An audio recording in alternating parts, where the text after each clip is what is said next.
হয়, আজি আমাৰ বাঙালী যুৱ ছাত্ৰ ফেডাৰেশ্যন অসম তেওঁলোকৰ ইয়াত অধিৱেশন চলি আছে। গতিকে মোক আমন্ত্ৰণ জনাইছিল, সমষ্টিৰো মানুহ হ'ল হিচাপে মই আহিছিলোঁ। আহি ভালে লাগিল, নেতাবিলাকক পালোঁ, আমাৰ পুৰণা বন্ধুসকলকো পালোঁ, যিবিলাক বিভিন্ন মানে দল সংগঠন থাকি কাম কৰিছে। গতিকে সেইটোৱেই কথা। বাকী বাঙালী জাতিৰ যিবোৰ সমস্যাৰ কথা লৈ তেওঁলোকে আলোচনা কৰিছে। বৰ্তমান সময়ত বাঙালী জাতিৰ যিবোৰ মানে সমস্যা এইবিলাক সমাধান কৰাৰ কাৰণে চৰকাৰে বহুতখিনি উদ্যোগ লৈছে। সামাজিকভাৱে আৰু তেনেকুৱা বিশেষ নাই। অসমৰ মানে জনসাধাৰণ বা অসমৰ যি নাগৰিক, এই নাগৰিকৰ যিখিনি আজি অধিকাৰ আৰু যিবোৰ সুযোগ সুবিধা সেইটো আজি আমাৰ বাঙালী ভাইসকলেও চবে সমানকৈ পায়। তাত আৰু কোনো তেনেকুৱা ধৰণৰ অন্য একো পাৰ্থক্য নাই। মাত্ৰ তেওঁলোকৰ নাগৰিকত্বৰ কথা লৈ ফালে কিছু ইছ্যু চলি আছিলে। এয়া কা হোৱাৰ পিছত এতিয়া সমাধান হৈ যাব আৰু তাৰ পিছত তেওঁলোকৰ কিছুমান শংকা আছে যে সেই কাৰ যিবিলাক মানে টাৰ্মছ এণ্ড কণ্ডিশ্যন যিটো তেওঁলোকে প্ৰমাণ মানে দিব লাগে যে তেওঁলোকে বাংলাদেশৰ পৰা বা পাকিস্তানৰ পৰা বা ক'ৰবাৰ পৰা আহিছে, এইবিলাকৰ ক্ষেত্ৰত কিছু মানে কি কয় অন্য দেশৰ কিছুমান নথি পত্ৰ যেতিয়া প্ৰয়োজন হয় সেই ক্ষেত্ৰত অসুবিধা আহি পৰিব পাৰে, তেওঁলোকৰ শংকা আছে।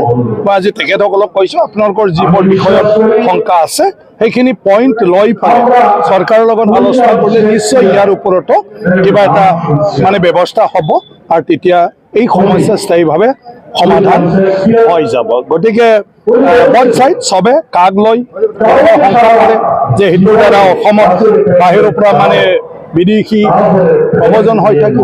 কোনোবাকো শংকা কৰে যে আমি ইমান বছৰ থকাৰ পিছতো এই যি উদ্দেশ্যত কৰা হৈছিলে আমি কিন্তু সেইটোৰ দ্বাৰাও নাগৰিকত্ব নাপাব পাৰোঁ, এইবিলাক শংকা আছে। কিন্তু মই ভাবোঁ এতিয়া প্ৰেক্টিকেলি প্ৰয়োগ হোৱাৰ পিছত সেইবোৰ নাথাকিব। মানে দুইটাও যাৰ মানে আৱশ্যক যিবিলাক মানে নাগৰিকৰ কাৰণে সেইটো কৰা হৈছে, বিভিন্ন কাৰণবশতঃ ভাৰতত যিবিলাকে আহিবলগীয়া হৈছে তেওঁলোকক পাৰ্মানেণ্ট নাগৰিকত্ব প্ৰদানৰ কাৰণে সেই ব্যৱস্থাটো লোৱা হৈছে।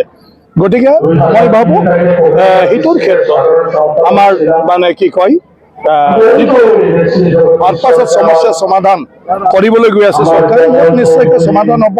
কিন্তু কিবা নহয় কিবা বিষয়টো তেনেকৈ থাকিবই আৰু সেইবিলাক আলোচনা কৰিলে এটাৰ পিছত এটা সেইবিলাকো সমাধান হয়। অসমবাসী তথা ডিমৰীয়াবাসীৰ বাবে সুখবৰ। কামৰূপ মহানগৰ জিলাৰ সোণাপুৰত স্থাপন ডিমছ হাস্পতাল এণ্ড নাৰ্ছিং হোম। উপলব্ধ বিভাগসমূহ general medicine, gynaecology, general and laparoscopic surgery, orthopaedic surgery, paediatrics and neonatology, palliative medicine, pain clinic, dermatology, ENT, urology, দুৰ্ঘটনা আৰু জৰুৰীকালীন সেৱাৰ বাবে 24 ঘণ্টাই উপলব্ধ ডিমছ হাস্পতাল এণ্ড নাৰ্ছিং হোম। অত্যাধুনিক সা সুবিধাৰে পৰিপূৰ্ণ ডিমছ হাস্পতাল এণ্ড নাৰ্ছিং হোমত উপলব্ধ digital x-ray, 24 hours pathology, ECG, PAC clinic, 24 hours RMO doctors. ঠিকনা বৰঘাট, সোণাপুৰ, কামৰূপ মহানগৰ জিলা। যোগাযোগৰ নম্বৰ 8009040080।